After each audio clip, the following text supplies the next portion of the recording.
Today I want to discuss about the concept of cell, subcell and orbital. ठीक है, आज का जो हमारा टॉपिक है वो है सेल, सबसेल और ऑर्बिटल। मतलब ये सेल, सबसेल और ऑर्बिटल क्या चीज़ें हैं। ठीक है, तो सेल, सबसेल और ऑर्बिटल तीनों ही चीज़ें जो हैं वो किसी एटम का एक भाग होती हैं। ठीक है, किसी एटम का एक भाग होती हैं। ठीक है, तो अब एटम क्या होता है, तो एटम देख लीजिए। एटम जो है वो इलेक्ट्रॉन, प्रोटॉन और न्यूट्रॉन से मिलकर बना है। किससे मिलकर बना है? इलेक्ट्रॉन, प्रोटॉन और न्यूट्रॉन से मिलकर बना है। ठीक है, तो जो ये एटम का जो एटॉमिक नंबर होता है उसको यहाँ पर लिखते हैं, और ये जो एटॉमिक नंबर है ये बता रहा होता है कि उसमें प्रोटॉन की संख्या कितनी है। ठीक है, तो जितनी मतलब प्रोटॉन की संख्या जो होती है ये इलेक्ट्रॉन की संख्या के बराबर होती है, क्योंकि जो एटम होता है वो इलेक्ट्रिकली न्यूट्रल होता है। तो इलेक्ट्रिकली कब न्यूट्रल होगा? जैसे एटॉमिक नंबर 17 है, तो इसका मतलब प्रोटॉन की संख्या 17 है, मतलब पॉजिटिव चार्ज 17 है। तो ये 17 चार्ज कब न्यूट्रल होंगे? जब 17 इलेक्ट्रॉन होंगे। तो इसका मतलब जितने प्रोटॉन है उतना ही इलेक्ट्रॉन है, तभी तो एटम इलेक्ट्रिकली न्यूट्रल होगा। और साथ में कुछ इसमें न्यूट्रॉन भी होते हैं। ठीक है, तो न्यूट्रॉन और प्रोटॉन जो होते हैं वो नाभिक में उपस्थित होते हैं।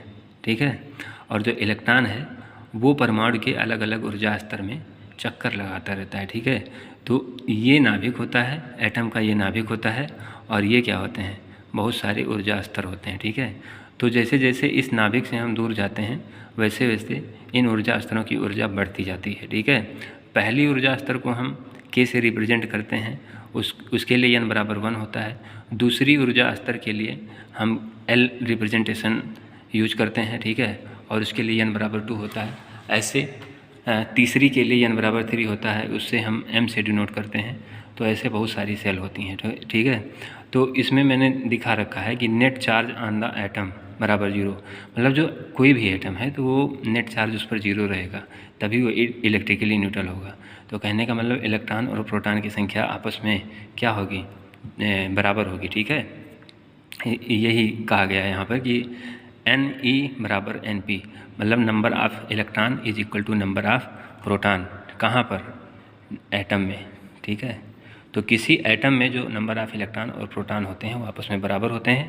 प्रोटॉन और न्यूट्रॉन नाभिक में होता है, और इलेक्ट्रॉन जो होता है वो विभिन्न ऊर्जा स्तरों में जो न्यूक्लियस है उसके चारों तरफ चक्कर लगाता रहता है। जब ये इसके चारों तरफ अपना चक्कर लगाता है तो अपनी एनर्जी को लॉस नहीं करता है, ये चीज़ ध्यान रखना। ठीक है, क्यों लॉस नहीं करता है?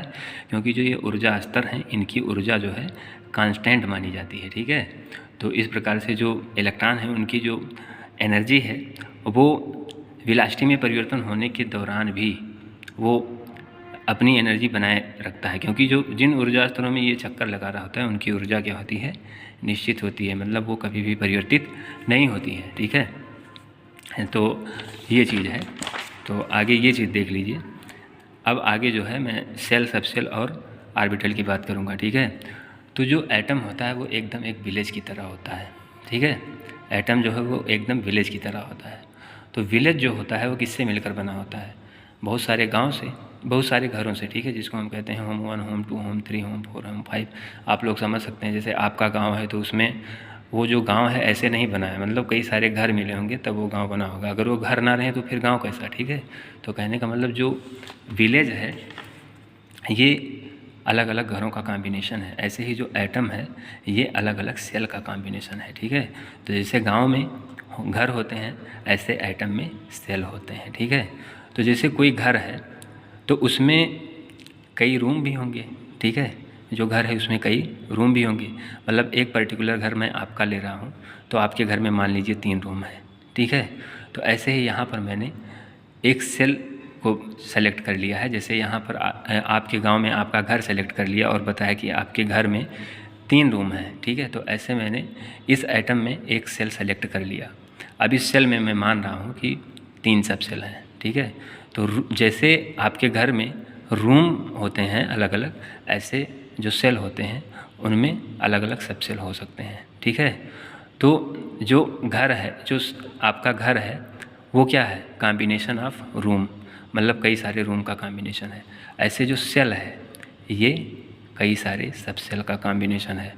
तो जो रूम है आपके घर में वो बिल्कुल सेल की तरह है, ठीक है। अब जैसे रूम है आपका, तो आपके रूम में मान लीजिए कोई रूम बहुत बड़ा बहुत छोटा होगा तो उसमें एक ही चौकी डाली जा सकती है, कोई रूम बड़ा होगा तो उसमें 3-3 चौकियाँ आ जाएंगी, कोई रूम और बड़ा होगा तो उसमें 5 चौकियाँ आ सकती हैं, ठीक है। तो जो ये चौकियाँ हैं, ठीक है, इनको हम क्या कहते हैं, सब आर्बिटल कहते हैं, ठीक है। जैसे रूम में, एक रूम में छोटा है तो एक चौकी आ सकती है, ठीक है, और एक रूम थोड़ा बड़ा है तो उसमें 3 चौकी आ सकती है। ऐसे ही सबसेल जो हो सकता है, मान लीजिए इसमें 3 सबसेल हमने माना, तो ये सबसेल बहुत छोटा है तो इसमें एक ही चौकी डाली जा सकती है। ये चौकी, ये जो रूम है ये थोड़ा बड़ा है तो इसमें 3 चौकी डाल सकते हैं। ये रूम थोड़ा और बड़ा है तो इसमें 5 चौकी डाल सकते हैं, ठीक है। तो रूम की साइज़ के आधार पर चौकी डाल सकते हैं, ठीक है। तो उन अलग अलग चौकियों को हम केमिस्ट्री में क्या कहते हैं, आर्बिटल कहते हैं। क्या कहते हैं, आर्बिटल कहते हैं। तो ये जो सबसेल है, मतलब ये जो रूम है, जैसे ये आपका रूम है, तो इसमें कितनी चौकियाँ डाली जा सकती हैं, तो एक। तो कहने का मतलब इसमें एक आर्बिटल है, चौकी को आर्बिटल मान लीजिए। आपके इस रूम में कितनी चौकियाँ डाली जा सकती हैं, तो एक चौकी, तो एक आर्बिटल, ठीक है। ये जो रूम थोड़ा बड़ा है इसमें कितनी चौकी डाली जा सकती है, 3 चौकी, तो इसका मतलब इसमें 3 आर्बिटल है। और ये जो रूम है थोड़ा और बड़ा है तो इसका मतलब इसमें 5 चौकी डाल सकते हैं, इसका मतलब इसमें 5 आर्बिटल हैं, ठीक है। तो ऐसे ही मैं सबसेल जो है उसको रूम मान रहा हूँ। तो मान लीजिए ये रूम बहुत छोटा है तो ये सबसेल बहुत छोटा है तो इसमें कितने आर्बिटल हो सकते हैं, मैक्सिमम एक। ये सबसेल थोड़ा और बड़ा है तो इसमें कितने आर्बिटल हो सकते हैं, मैक्सिमम, तो इसमें 3 आर्बिटल हो सकते हैं, मतलब 3 चौकी डाल सकते हैं। ये रूम थोड़ा और बड़ा है तो इसमें 5 चौकियाँ डाली जा सकती हैं, इसका मतलब इसमें 5 आर्बिटल है, ठीक है। तो केमिस्ट्री में जो नंबर ऑफ आर्बिटल हैं, मतलब किसी रूम में नंबर ऑफ चौकी के आधार पर उस रूम को एक नाम दे दिया गया है। क्या चीज़, किसी रूम में नंबर ऑफ चौकी के आधार पर उसको एक नाम दे दिया गया है केमिस्ट्री में। तो जैसे ये रूम है, इसमें केवल एक ही चौकी डाली जा सकती है, तो इस वाले रूम को हम यस सबसेल कह देते हैं, ठीक है। ये जो रूम है इसमें 3 चौकियाँ डाली जा सकती हैं तो इसको हम पी सबसेल कह देते हैं।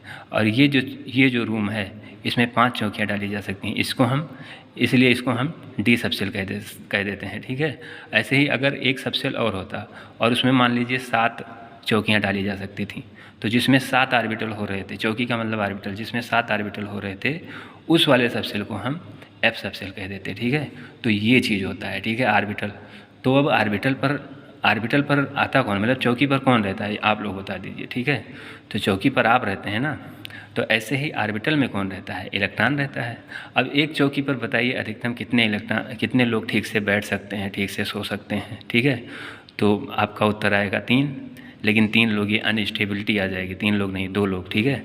तो ऐसे ही एक आर्बिटल जो होता है उसमें अधिकतम 2 ही इलेक्ट्रॉन आ सकते हैं। जैसे एक चौकी पर अधिकतम 2 लोग बैठ सकते हैं, ऐसे ही एक आर्बिटल में अधिकतम 2 इलेक्ट्रॉन आ सकते हैं, ठीक है।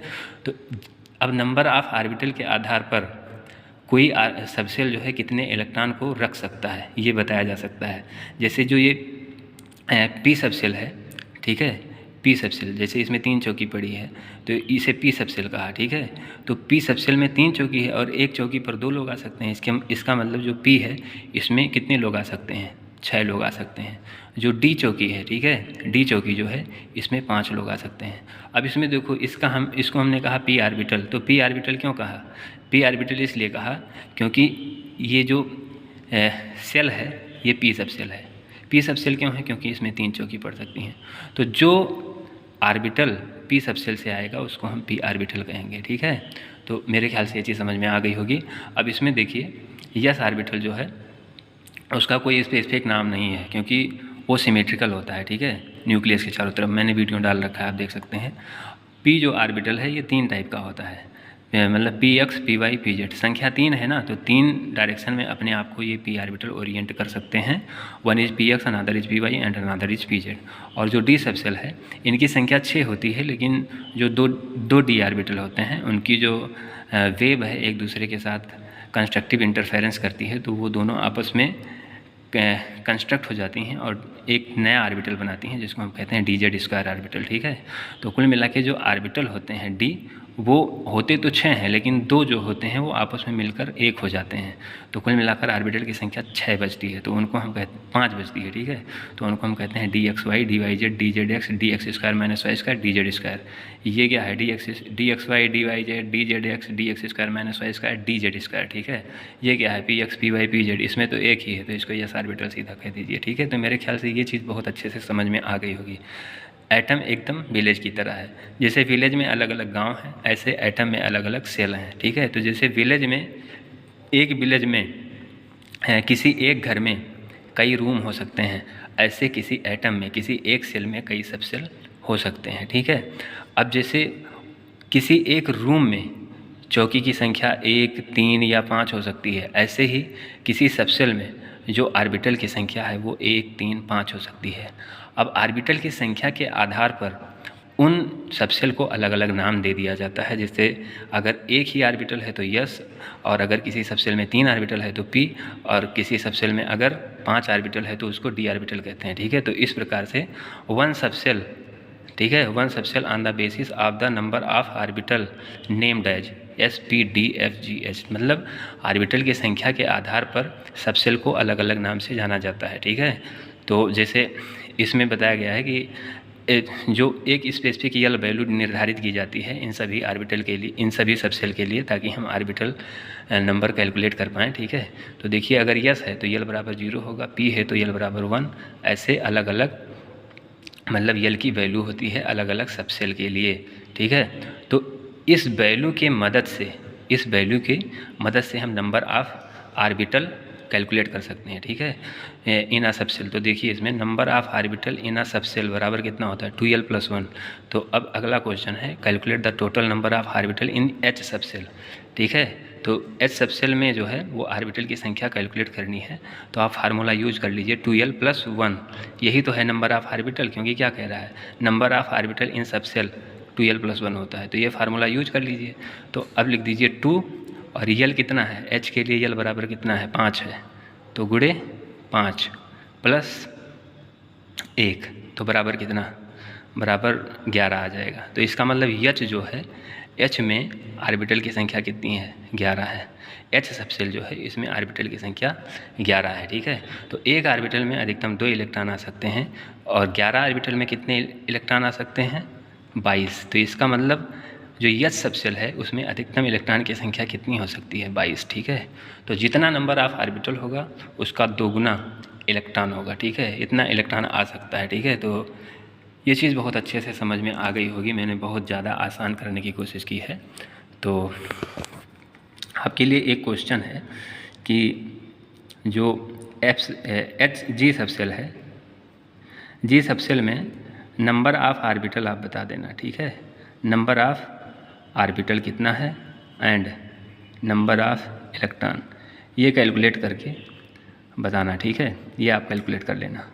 तो ये चीज़ क्लियर हो गया होगा। तो okay, thanks for watching the video. इस वीडियो को लाइक, शेयर और सब्सक्राइब ज़रूर करें। तो वीडियो में अंत तक बने रहने के लिए धन्यवाद। ये चीज़ आप स्क्रीनशॉट कर सकते हैं, ठीक है। तो बस लेक्चर को यहीं पर विराम देते हैं, ठीक है।